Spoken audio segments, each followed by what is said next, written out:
y de más regocijo familiar y con los amigos, era la fiesta de los tabernáculos. En Levíticos 23, 39 a 49 está la narración cómo deberían hacer esa fiesta. Era más o menos a finales de septiembre en el calendario nuestro, y en el calendario judío era en el mes séptimo para ellos. Y entonces ellos tenían que ir todos los hombres como en cualquiera de las tres otras fiestas, que era la fiesta de la Pascua, la de Pentecostés y la fiesta de los tabernáculos. La fiesta de la Pascua y Pentecostés estaba muy cerca, pero la fiesta de los tabernáculos siempre quedaba con unos meses de antelación. Entonces, Jesús estaba en Galilea y querían sus hermanos ir a Jerusalén, y le preguntan en una forma muy, muy socarrona que si él va a ir a esa fiesta. Y él dice, no, vayan ustedes adelante, yo todavía no voy. La celebración de la fiesta de los tabernáculos, y después él apareció en la mitad de la fiesta, pero yo quiero recordarles un poquito, de pronto ustedes quieren ayudarme con eso, que la celebración de la fiesta de los tabernáculos también se llamaba la fiesta también era la fiesta de las luces y la fiesta del agua y la fiesta de la alegría familiar. Pero ¿por qué llamaban la fiesta de las cabañas? Porque ellos tenían que cortar árboles.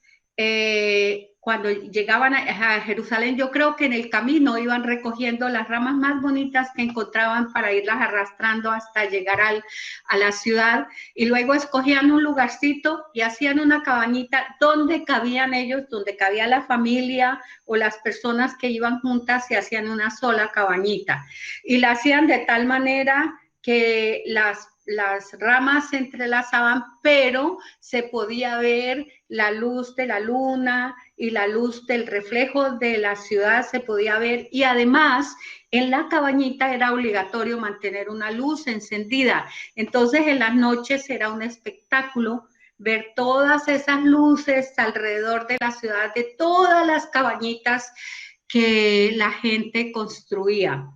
Y este era el comienzo de la fiesta, era algo supremamente hermoso. Tenía un trasfondo histórico porque la fiesta de los tabernáculos tenía que ver el cuidado de Dios durante 40 años en el desierto. Ellos vivieron en cabañas, en tiendas, y ahora cada vez que lo celebraban recordaban que cuando Dios los llevó de Egipto, el cuidado de él fue un cuidado supremo. Entonces tenía esa connotación histórica. Además, era una fiesta con una connotación agricultural.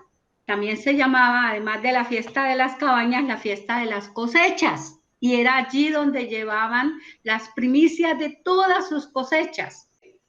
Entonces, tenía todas las fiestas de los judíos tenían también ese trasfondo agricultural, y ellos no escogieron las fechas al azar, tenía que ver con el tiempo cuando recogían las viñas y hacían el vino, o cuando recogían el trigo, o cuando recogían los frutos. Entonces todas las fiestas tenían también una connotación agricultural, pero también era una celebración social, ¿no? Donde las familias se juntaban en las noches, pero era una celebración donde había mucha adoración. Iban mucho al templo a dar gracias porque llevaban también sus primicias y sus ofrendas, y hacían lecturas, hacían procesiones y todo eso. Además, destacaban dos símbolos muy importantes, era la vida y era la luz. La vida la celebraban como la fiesta del agua. y ellos iban con el último día de la fiesta, con el sumo sacerdote hasta el estanque de Siloé, sacaban agua y luego la regaban alrededor del altar y allí empezaba la adoración y siempre tenían enseñanza de alguno de los rabinos. Bueno, Jesús aparece dos veces, aparece en la mitad de la fiesta, en el templo, en medio del pueblo. Y en esa aparición en medio del pueblo, Jesús está hablándoles acerca de la necesidad de buscarle a Él, de tenerle a Él. Y allí Jesús les dice, ustedes no toman conciencia, ¿no? De que necesitan realmente la relación y la vida eterna. Y entonces allí vienen unos a decir, es que él está como equivocado. La multitud siempre tiene diferentes ideas y reacciona de diferentes maneras. Yo estaba pensando en lo que está pasando en Colombia. Es que controlar una multitud es muy complicado, porque cada persona es un mundo aparte y cada persona tiene toda una cantidad de opiniones que a veces son encontradas.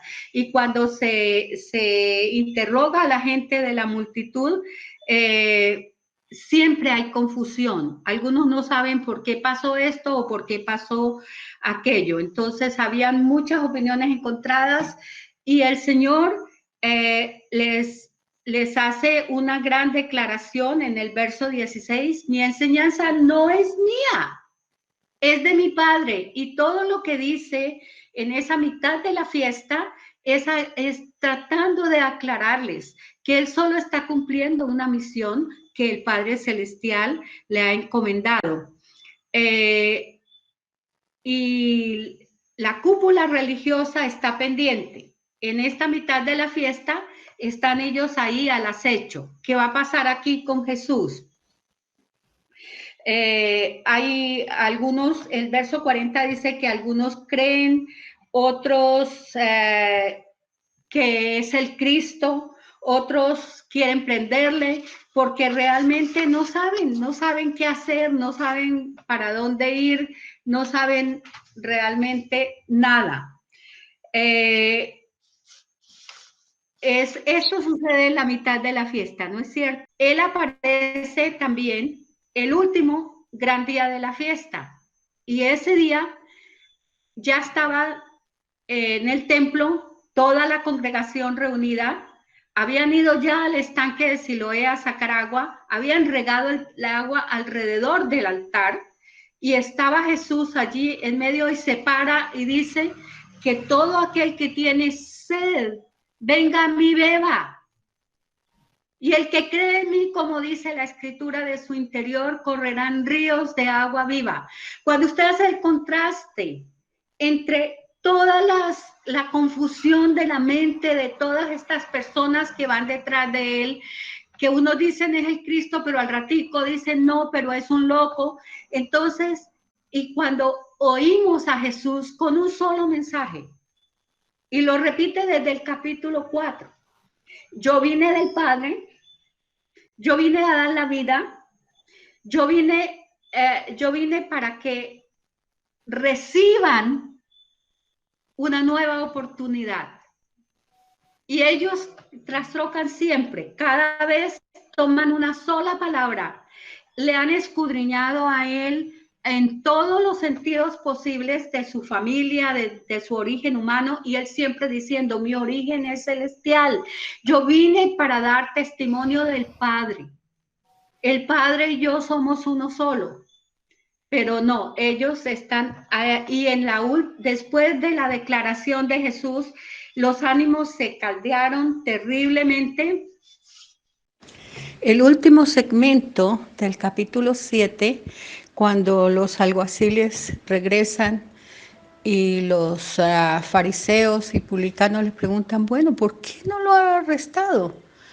Ellos le habían escuchado su discurso sobre que el que tenga sed vaya a él y beba, y que de su interior correrán ríos de agua viva, porque él es la fuente de la vida. Y el sentir de esas palabras de Jesús daba la sensación que él se había apropiado de todo el significado de la fiesta, que realmente la fiesta no tiene sentido si no entendemos a Jesús como el Salvador y como el Redentor. Esto había molestado muchísimo a los líderes, porque ellos realmente se preocupaban porque cada fiesta apareciera como una fiesta muy, muy solemne. Y ellos dicen, no, este es el primer personaje que encontramos al final de este pasaje, desde el verso 40 en adelante. No, dicen ellos, nadie ha hablado como este hombre habla. Y ellos se enojan tan tremendamente por esto. Y viene el segundo punto de ese final, y es la reacción que ellos tienen a las palabras de los alguaciles. Ellos reaccionan con soberbia, ellos reaccionan con insultos. No solamente les dicen, no se han dado cuenta que ninguno de los fariseos, ni ninguno de los publicanos, ni ningún sacerdote, ni la gente importante de este pueblo se ha creído las palabras de este hombre. ¿Cómo es que ustedes, que no saben nada, se vienen a creer todo lo que él dice? Maldita sea esta generación. Y ellos lanzan semejante expresión tan dolorosa, porque una maldición en medio de los judíos era algo supremamente doloroso, y ellos lanzan esta maldición contra ellos, es decir, contra todo el pueblo. Estaban frustrados, habían herido su orgullo, su amor propio, y estaban desesperados por prender a Jesús, apedrearlo, salir de él como diera lugar. Entonces viene el último personaje que nos muestra el pasaje, es Nicodemo, que es un personaje que ya lo hemos visto en el capítulo 3, que va a Jesús de noche, pero ahora desafía toda la cúpula diciéndoles, nuestra ley nos dice que no debemos juzgar a nadie sin escucharlo. Tenemos que y esto también genera en ellos una reacción violenta contra Nicodemo. Dice, ay, que tú también eres un Galileo, tú también eres uno de ellos. En esto nosotros nos damos cuenta que este hombre realmente arriesgó muchísimo al hablar a favor de Jesús, pero yo creo que aunque era un agente secreto de Jesús, él estaba allí para dar testimonio. Y es así como de pronto impide que en ese momento salgan a apedrearlo, y él entonces se escapa de ellos, y dice que salió de ellos callado, y cada uno se fue a su casa. El verso 53, quiero buscarlo aquí, el verso 53 del capítulo 7 dice, y cada uno se fue a su casa. Eso fue después de la celebración del último gran día de la fiesta, cuando él dice que el que tiene sed vaya a él y beba, y suceden estas cosas que hemos narrado. Entonces el verso 53 realmente pertenece al capítulo 8. Muchos no lo tienen allá, sino le colocan verso 53 y luego capítulo 8 bajo el tema del capítulo 8, porque cada uno se fue a la casa y Jesús se fue al Monte de los Olivos. Posiblemente pasó esa noche allá, y al amanecer volvió otra vez al templo, y todo el pueblo venía otra vez tras él. ¿Y quiénes estaban de primero allí en el templo esperando la llegada de Jesús? De nuevo, ¿quiénes estaban ahí en el templo? Estaba la cúpula religiosa. Nos dice que los escribas estaban, yo voy a leerlo, al amanecer vino otra vez al templo y todo el pueblo venía tras él, y sentándose les enseñaba. Verso 3, los escribas y los fariseos trajeron a una mujer sorprendida en adulterio y poniéndola en medio le dijeron, maestro, esta mujer ha sido sorprendida en el acto mismo del adulterio y en la ley de Moisés nos ordenó aprender a esta clase de mujeres. ¿Tú pues qué dices? Decían esto probándole para tener de qué acusarle, pero Jesús se inclinó y con el dedo escribía en la tierra, pero como insistían en preguntarle, Jesús se enderezó y le dijo, el que de vosotros esté sin pecado sea el primero en tirar la piedra, e inclinándose de nuevo escribía en la tierra. Pero al oír ellos esto, se fueron retirando uno a uno, comenzando por los de mayor edad. Eso es simpático.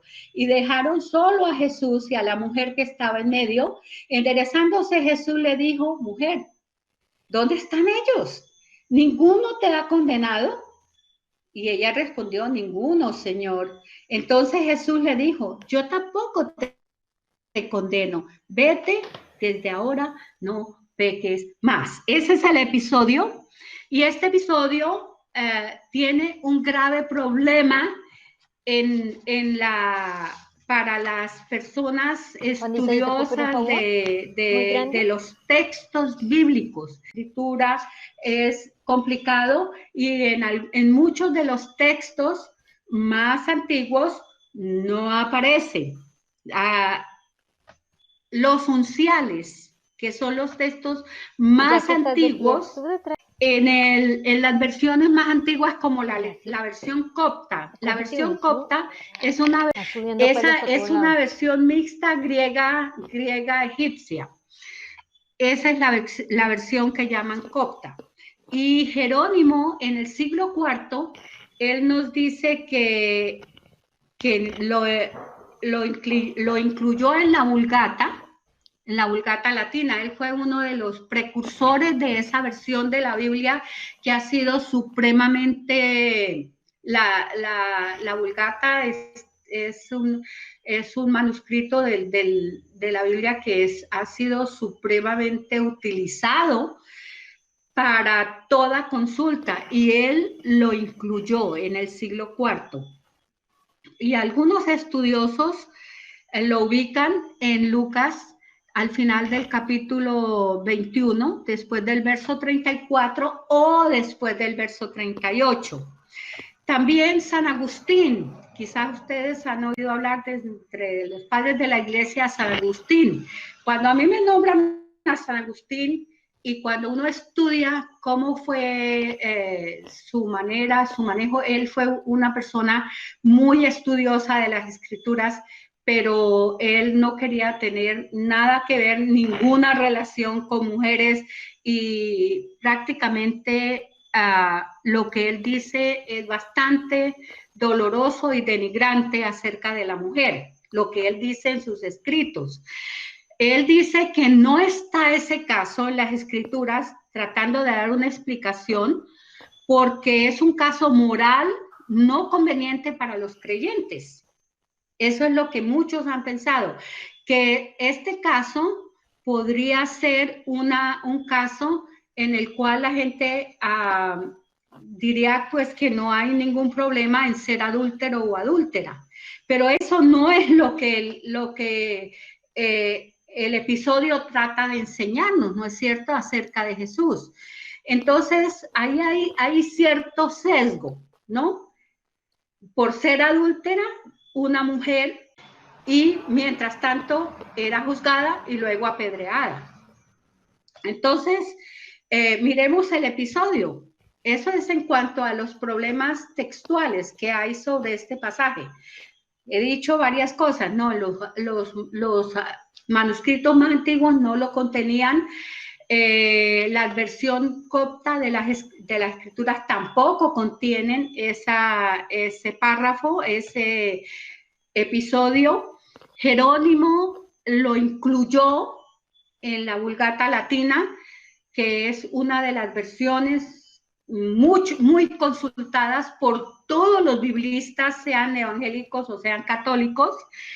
Y también San Agustín nos dice que no se incluyó por caos, porque moralmente no es un episodio que debería estar en la escritura, más o menos así, mucho menos tratándose de haber perdonado a una mujer que había cometido tan horrendo acto, según San Agustín, era un acto muy, muy, muy horrendo. Entonces, sigamos ahora con el episodio. ¿Qué tenemos aquí en el episodio?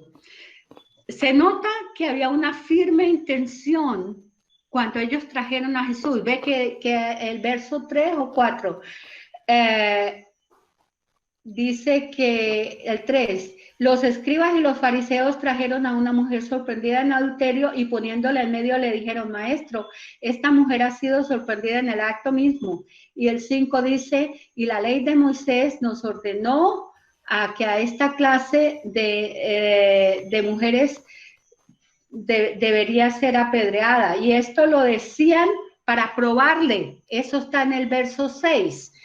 Esto decían para probarle. Entonces el episodio está saturado de malicia. Ellos traen a esta mujer con un propósito firme de hacer caer a Jesús y condenarlo. Ya no han podido condenarlo en todos los actos públicos en que él se ha presentado, pues ahora con un acto legal lo quieren condenar.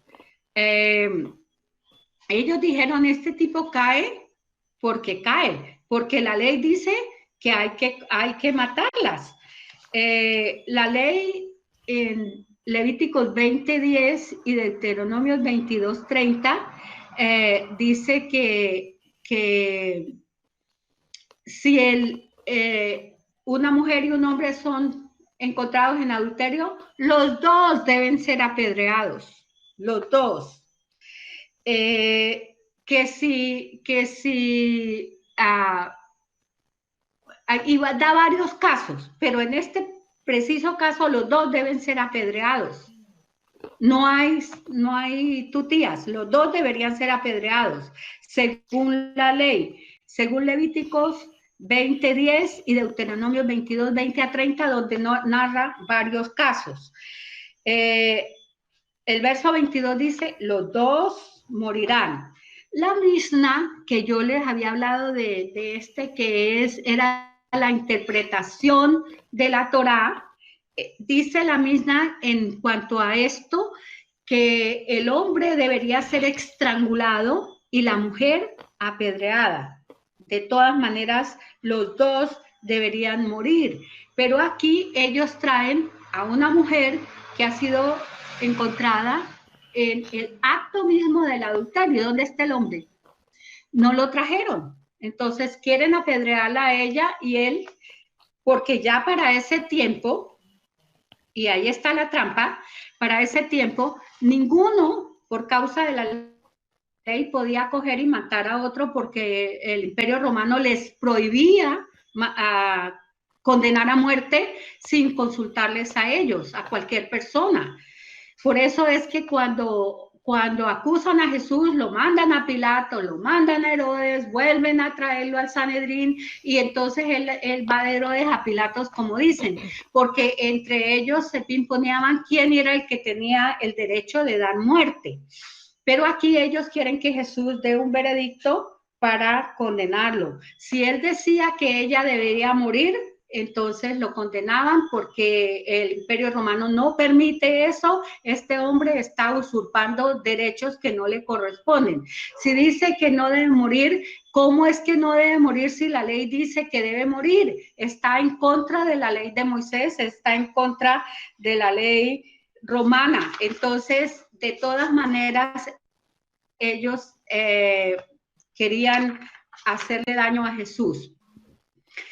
Jesús conocía perfectamente lo que estaba sucediendo y él no se puso a discutir nada con ellos, simplemente se agachó y empezó a escribir en el piso con la tierrita que dejaban allí en los zapatos de la gente y él tuvo una actitud altamente humanizante, ¿cierto? Ni los hizo quedar mal a ellos, pero ni tampoco avergonzó a esta mujer ahí de una vez. Su posición fue totalmente neutral y Jesús no quería ni escandalizarlos a ellos ni hacer sentir mal a esa mujer. Él solamente dijo, bueno, el que no tenga pecado, el que no haya pecado, no haya cometido una falta, que arroje la primera piedra. Los demás, sean pecadores o no, tírenle piedras porque ya el primero, por lo menos hay uno aquí que no ha pecado. Y siguió ahí escribiendo. No les paró más bolas. Entonces, vemos en esto que él muestra su misericordia con ella, no empieza a acusarla. Él difiere la sentencia de la mujer, porque él levanta la cabeza y dice, bueno, ¿y dónde están ellos? Ella dice, se fueron toditos. Y dice, bueno, yo tampoco te acuso, no peques más. Está difiriendo la sentencia, está diciendo, si tú sigues pecando, estás en la olla, mejor dicho, gravísimo, no peques más. Y Jesús desafía en este episodio el autoexamen de ellos. Él dice, bueno, el que esté sin pecado, que arroje la primera piedra. Él realmente está desafiando a estos santurrones como está desafiando a la pecadora también, ¿no? Y les pone a cada uno su propia responsabilidad. Y yo encontré aquí en mis apuntes viejos algo que quiero leer, que dice que le estaba dando a la mujer la oportunidad de ser digna otra vez, de volver a ser persona, porque ahora era una inmunda, peor que cualquier animal, no merecía nada. En ese momento en que fue cogida en adulterio, ese pecado era supremamente grave, sobre todo en la vida de una mujer, ¿no? Le da la oportunidad de volver a ser una persona real, de vivir en una comunidad, porque ya ella había sido excluida de la comunidad. Le dice, no, váyase y rehaga su vida, en otras palabras. Le da la oportunidad de cambiar, ¿no es cierto? Su estilo de vida. Le da la oportunidad de ser redimida y le da la oportunidad de no volver a pecar. Eso es maravilloso.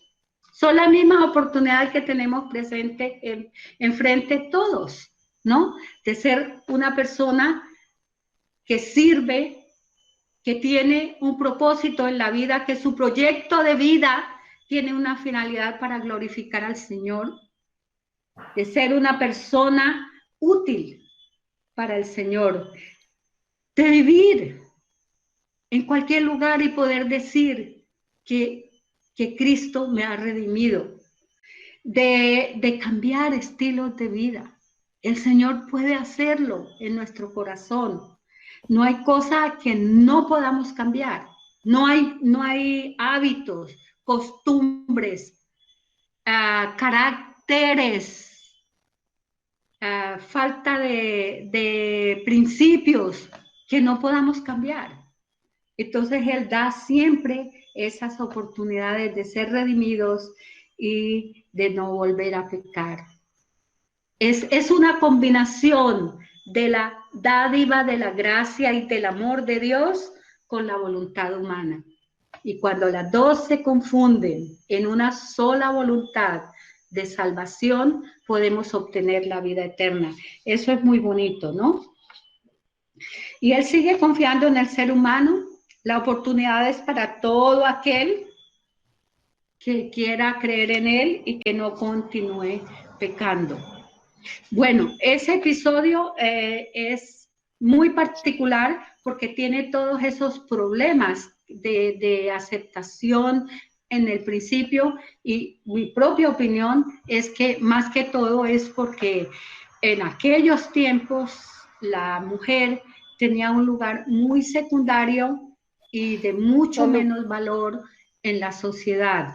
Hoy hemos entendido el Evangelio en una manera más clara, porque desde el comienzo el Señor quiso restaurar a la mujer y al hombre en igualdad de condiciones, porque así nos creó en igualdad de condiciones. Pecamos y nos ha castigado en la vida en igualdad de condiciones, total de que la restauración debe ser en igualdad de condiciones.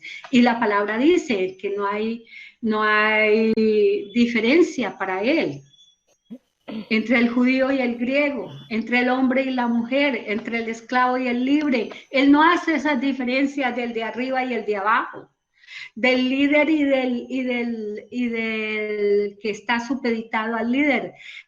No hace ninguna diferencia. Bueno, ahora entramos en materia de del significado del resto de la lección. Por eso es que algunos piensan que este episodio no está ahí, pero es parte del camino de él hacia este nuevo episodio. Él amanece en el huerto de los olivos, en la mañana va al templo y se encuentra con esta joya. Una vez que este episodio pasa, entonces Jesús se puso a enseñar, ¿no es cierto? Si encontramos en el verso 12, dice, una vez más Jesús se dirigía a la gente y les dijo, yo soy la luz del mundo. Y el que me sigue no andará en tinieblas, sino que tendrá la luz de la vida. Esa es una maravilla. Y noten ustedes lo universal que es esta declaración. En primer lugar, yo diría que todo el pasaje de ahí en adelante debe llamarse el yo soy en la persona de Jesucristo, porque él repite varias veces, cuando lean el pasaje subrayen yo soy, ¿cuántas veces aparece yo soy? Y yo soy para un judío significaba, yo soy es la palabra que distingue a Dios. Si nos referimos a Génesis capítulo 3, a Éxodo capítulo 3, cuando él llama a Moisés y Moisés, por ahí en el verso 20, pregunta, bueno, y si me preguntan mis hermanos, ¿quién me mandó? Y Dios le dijo a Moisés, díganle que yo soy, les ha mandado. Yo soy el que soy. Y yo soy te manda a que lo saques de allá. Y desde entonces, para los judíos, esa expresión yo soy significa Dios. Así es que cada vez que él dice yo soy, está haciendo esa unión entre él y el Padre. Él dice, el Padre y yo somos uno.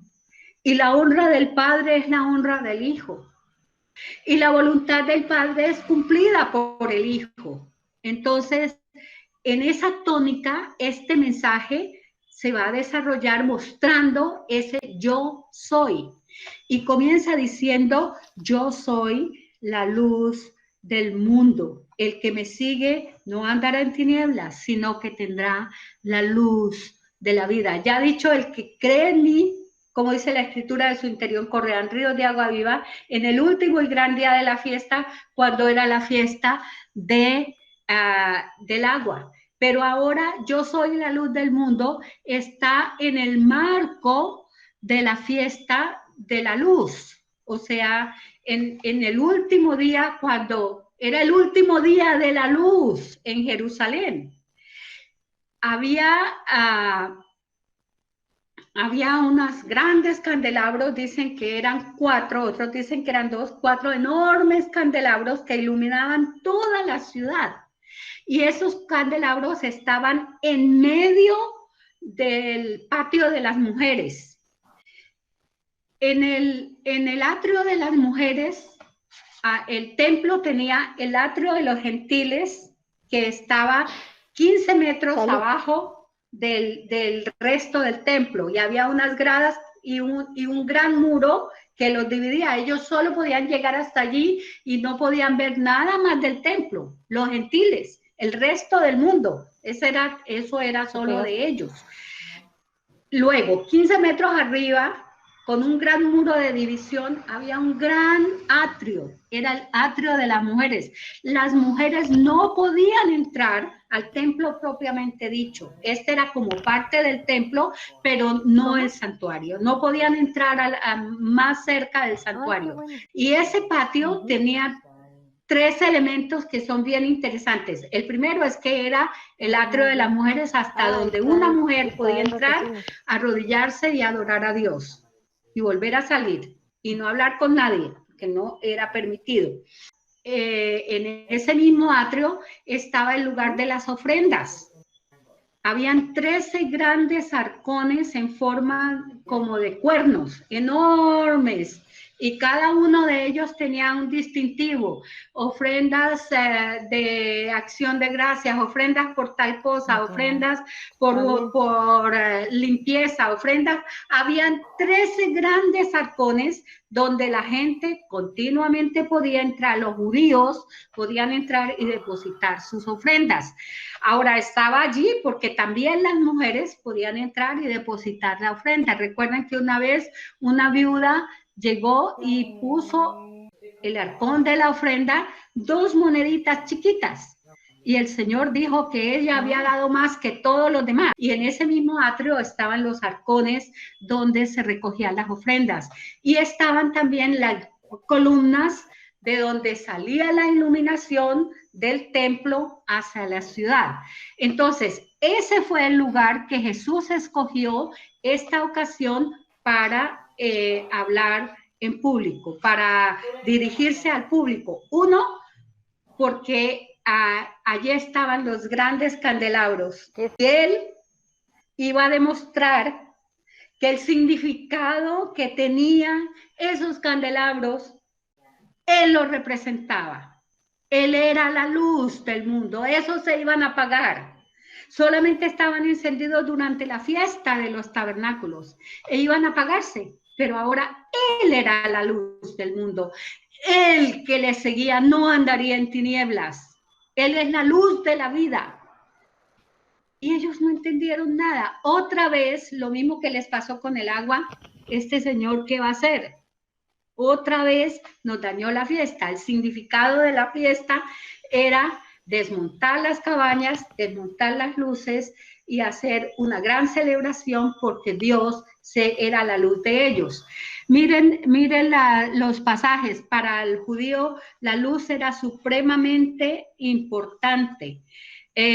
Salmo 27:1. Jehová es mi luz y mi salvación. ¿De quién temeré? ¿Cuántas veces no hemos adorado al Señor repitiendo este salmo, no?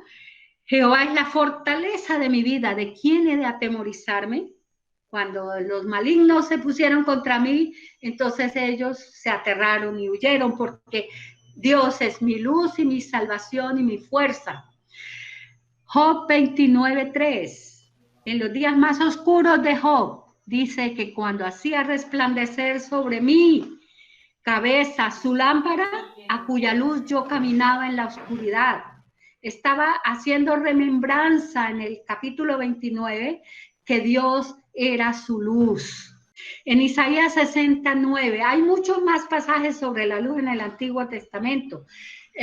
Por ejemplo, en el Salmo 119, uno que nos aprendemos cuando recién conocemos al Señor: lámpara es a mis pies tu palabra, ¿no? Y lumbrera a mi camino. La luz era muy importante para ellos. Isaías 60:19. Isaías 60:19. Ya el sol no será para ti la luz del día, ni el resplandor de la luna te alumbrará, sino que tendrás al Señor por luz eterna y a tu Dios por tu gloria. Comparemos esa comunidad judía de ese momento, en esa gran celebración de la luz, con este pasaje. Nada que ver, ¿cierto? Y por eso Jesús tiene que decir: yo soy esa luz que los va a alumbrar desde adentro. Y Miqueas 7, 8 dice, aunque caiga, me levantaré. Aunque more en tinieblas, el Señor es mi luz. Aquí dice, tu enemiga mía, no te alegres de mí, porque aunque caiga, me levantaré. Aunque more en tinieblas, Jehová será mi luz.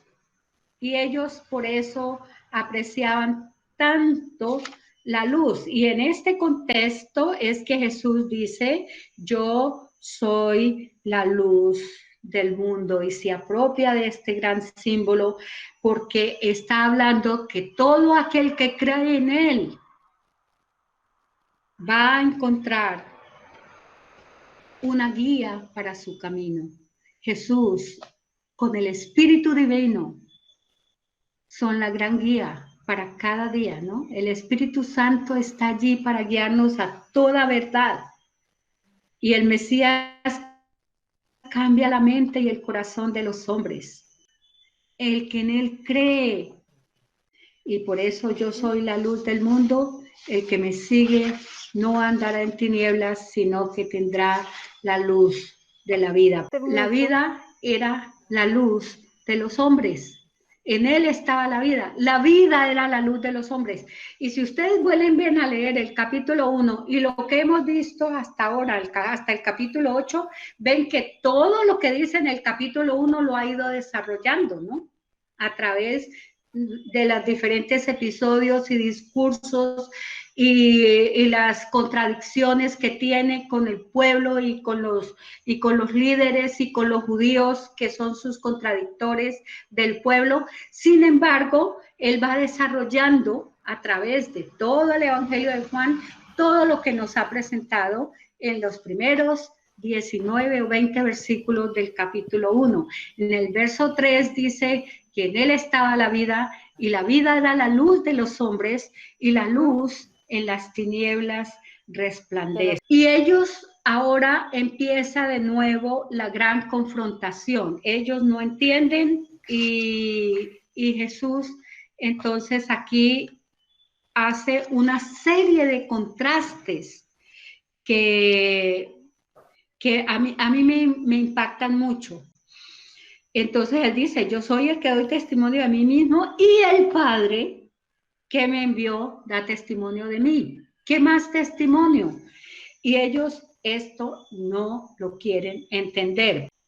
Y aquí Jesús entonces los confronta con una serie de contrastes. Desde el verso 21 hasta el verso 30 hay una serie de contrastes que son muy significativos. En primer lugar, él dice, me voy, me buscaréis, pero en vuestros pecados moriréis. Donde yo voy, vosotros no podéis venir. Yo me voy y ustedes no pueden estar donde yo estoy. Me voy. Entonces es el primer contraste. Yo estoy en un lugar, ustedes están en el otro, no entienden mi palabra. El segundo, donde yo voy.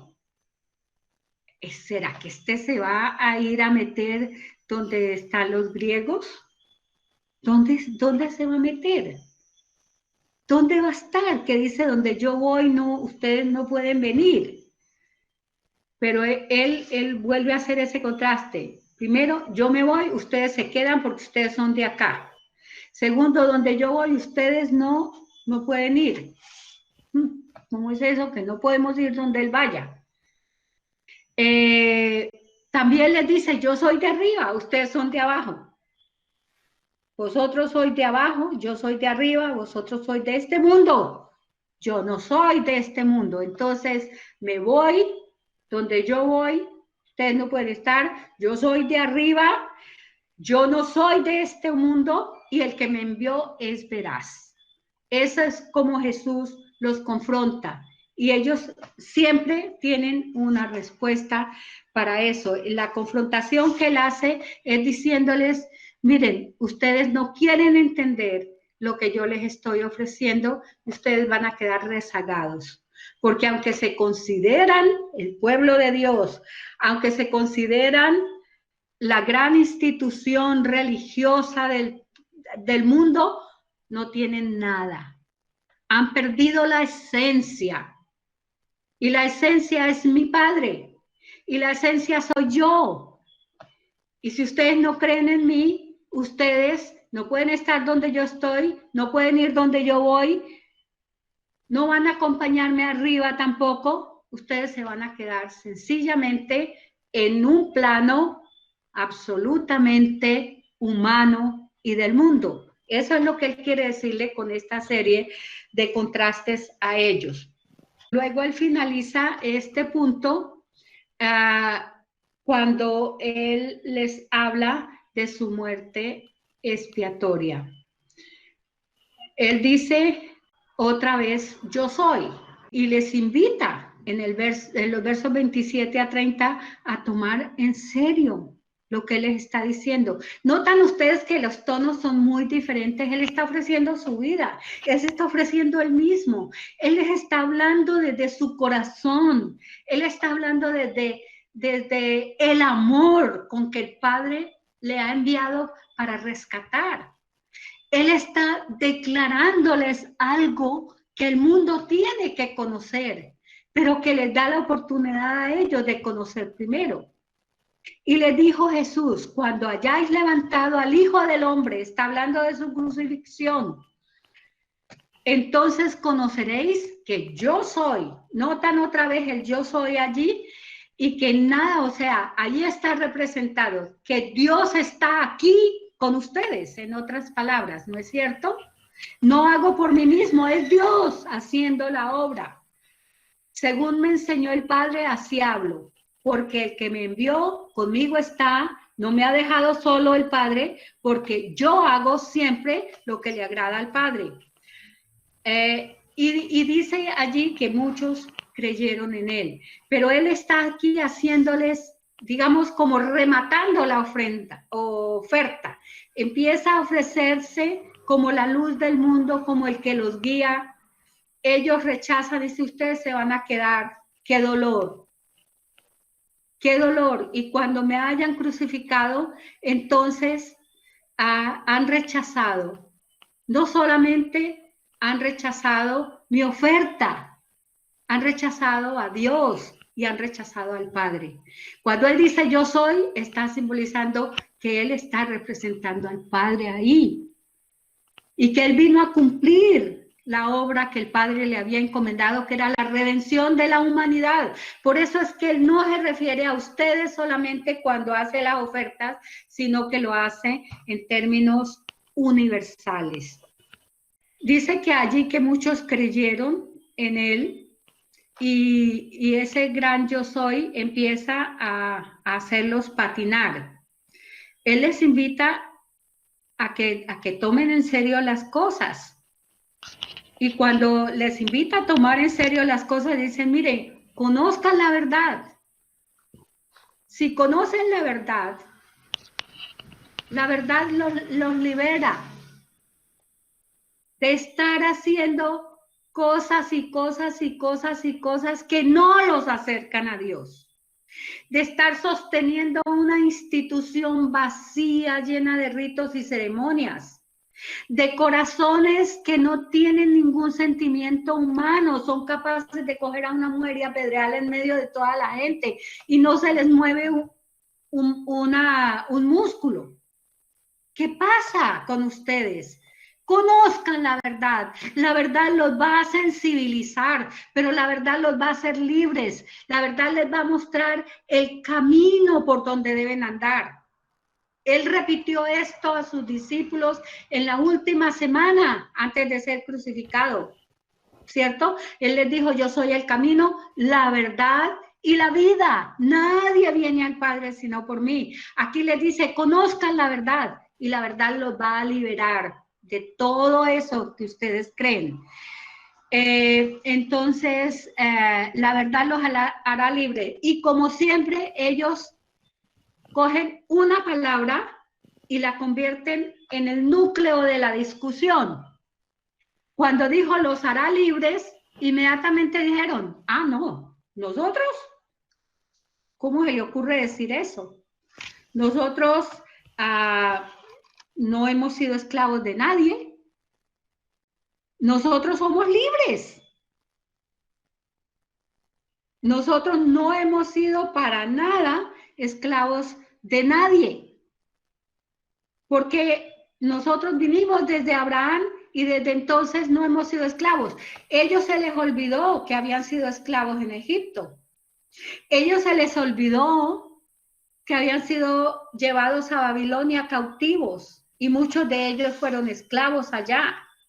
A ellos se les olvidó que los griegos también los habían regido por bastante tiempo y los hicieron andar de acuerdo a sus costumbres, inclusive impregnaron en ellos algunas de sus cosas litúrgicas que eran irreverentes e idólatras.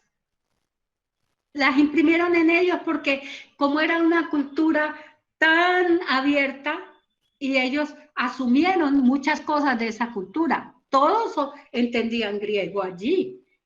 Y ellos no asumieron que en alguna manera ellos les habían cautivado su pensamiento. Los griegos también les infundieron mucha de su mitología, que en alguna manera ellos la vivían. Y en los países helenizados, ellos vivían tranquilos porque ellos habían asumido y se comportaban de tal manera que no se sentían diferentes, muy diferentes en esa cultura. Sin embargo, ahora que Jesús dice, los hará libres, dicen, no hemos sido esclavos de nadie. Se les había olvidado eso. Se les había olvidado de los seleucidas que trataron de subyugarlos también y tuvieron semejantes guerras con ellos. Y ahora estaban bajo el Imperio Romano. Todo eso se les olvidó cuando dijo, no, somos libres, nosotros no hemos sido esclavos jamás de nadie. Pero está bien que hubieran sido libres, eran esclavos del pecado. Y eso es lo que Jesús en esta lección termina diciéndoles, no, ustedes son esclavos del pecado y solamente conociendo la verdad. Y la verdad está en el Padre que envió a su Hijo para rescatarlos. Y para ellos era absolutamente más fácil entender la obra de redención, porque todo lo que el ritual judío tiene está concentrado, todo lo que el ritual judío tiene que apunta a la redención está concentrado en la obra de Jesucristo. Cuando estudiamos la epístola a los hebreos nos damos cuenta que Él es las Pascua, Él es la Pascua, que Él es el gran sumo sacerdote, que Él se ofreció a sí mismo en vez de ofrecer sacrificios y nos liberó a nosotros de ofrecer sacrificios, que Él abrió la comunión con el Padre Celestial y todo la epístola a los hebreos va desmontando todo ese engranaje que tiene la institución judía para presentar a Cristo como la solución de libertad y de vida para el pueblo. Pero realmente ellos no entendieron. Dijeron, no, nosotros nunca hemos sido esclavos de nadie, descendemos de Abraham y nunca hemos sido esclavos de nadie. La palabra libres fue entonces el detonante que hizo que ellos incendiaran su orgullo y le prendieran fuego el gran tesoro de la libertad que según ellos disfrutaban, porque donde ellos estaban siempre imponían que ellos eran judíos y creían así ya está, pero en el corazón realmente no estaban libres. Ellos estaban esperando un Mesías, pero ¿qué Mesías? Inclusive ellos le llamaban al Mesías la luz. Y esto sucedió en el marco de la festividad de la luz. Entonces Jesús se presenta como el que los va a realmente sacar de la esclavitud. Ellos hacían todo lo opuesto a amar al Señor, ¿cierto? Todo lo opuesto. Ellos creían en sus ancestros y creían que Abraham era su gran ancestro, el padre de ellos, pero ni siquiera lo conectaban con la obra de Cristo. ¿Quién era Abraham? Su historia está narrada en Génesis Desde el capítulo, podemos decir que desde el capítulo 11, aquí toda la historia se concentra, la historia en el llamamiento de Abraham de Ur de los Caldeos, la formación de un pueblo en Harán, y luego el llamamiento específico que Dios le hace a Abraham en Harán para que vaya a Canaán y que de él saldría un pueblo que bendeciría a todas las familias de la tierra. Entonces, en el proyecto de Dios y en la mente de Jesús también y en la obra que él iba a hacer, no estaba circunscribirse al pueblo judío, estaban todas las familias de la tierra. Por eso el caso Abraham, ellos lo sacan a relucir y Jesús lo aprovecha, por supuesto, para explicarles un poco más. Ahora, Romanos, en el capítulo 4, hasta el capítulo 25 de Génesis está toda la historia de Abraham, que están todas las promesas de Dios a Abraham, los pactos de Dios con Abraham, los pactos de Abraham con Dios, sus altares, sus peripecias hasta el nacimiento de Isaac y luego dejar en Isaac la descendencia, ¿no? Y también todas las frustraciones de un ser humano como Abraham están representadas allí, capítulo 12 hasta el capítulo 25. Pero Romanos 4 nos muestra que esa historia de Abraham tiene conexión con nuestra fe y con nuestra realidad. Él también es nuestro ancestro, porque él no vio nada. Él oyó a Dios y creyó. Capítulo 4 de la epístola a los romanos. Abraham creyó y su fe le fue contada por justicia. Y es el Señor aquí dice, el que cree en mí, ¿no es cierto? Hay que creer en Él. Hay que conocer su gloria, hay que conocerlo a Él. Y Abraham creyó, Abraham no dudó, Abraham estaba plenamente convencido de lo que Dios iba a hacer. Notan esas palabras tan fuertes. Y Abraham se fortaleció en la fe dándole gloria a Dios. Y toda la vida estuvo convencido. Y a pesar de que la promesa no se cumplía por 25 años, él siguió creyéndole a Dios. ¿Será que nosotros somos así también? Y estos sacan a Abraham, estos que no creen, realmente es lo que el Señor les está reclamando, que no creen. Y entonces, en su impaciencia, ellos se enfurecen y desemboca en varios insultos. Uno de los insultos que a mí personalmente más me impacta de todos los que le hicieron a Jesús está en el versículo 41, donde ellos le dicen que nosotros no nacimos de fornicación. Me parece lo más atrevido porque se meten digamos, en su origen, ¿no? Ya han escarbado todo su origen humano y ahora llegan hasta este punto, que sí, tu mamá te tuvo a ti sin haberse casado, en otras palabras, una fornicaria. Y nosotros, nuestro Padre es Dios, y tú eres hijo de fornicación. Ese es de pronto uno de los insultos que a mí me parece gravísimo, ¿no? Y la respuesta del Señor también es donde Jesús abre su corazón al amor. Voy a leerles el verso 42. Dice, Jesús les dijo, si Dios fuera vuestro Padre, me amaríais, porque yo salí de Dios y vine de Él, pues no he venido por mi propia iniciativa, sino que Él me envió. ¿Por qué no entendéis lo que digo? ¿Por qué no podéis oír mis palabras? Es casi una súplica. que Jesús les está haciendo, versos 42 y 43 del capítulo 8. Esto es inmenso, semejante insulto que le lanzan. Él dice, no, mi Padre es Dios, yo vine a cumplir su tarea aquí y yo vine para que ustedes tengan vida, pero ustedes no quieren oír mi palabra. Y le dice, ¿por qué? Porque ustedes dicen que son de Dios, pero realmente quien está manejando su mente y su corazón es el diablo. Y ustedes deben recordar en las tentaciones que Satanás hace, tanto a Adán y a Eva en el Edén, como en la conquista de Canaán, como a Jesús en el desierto, él siempre ataca la necesidad del ser humano.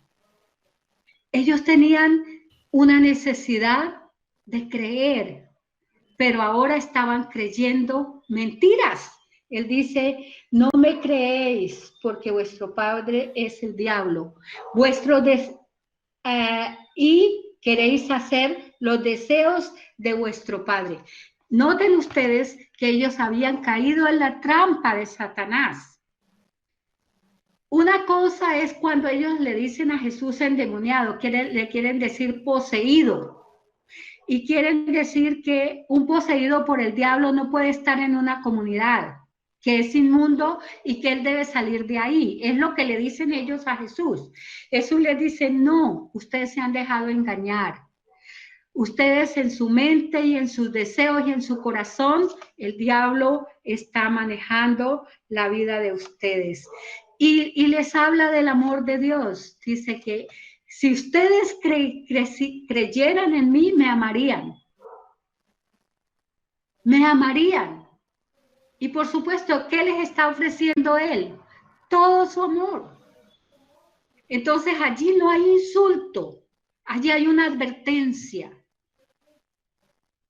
A veces tomamos como toma y daca, ¿no? Ellos insultan, Jesús insulta, pero no es así. Ellos insultan y Jesús les advierte con palabras que a la final están irradiando amor, y casi que es un clamor lo que Jesús hace.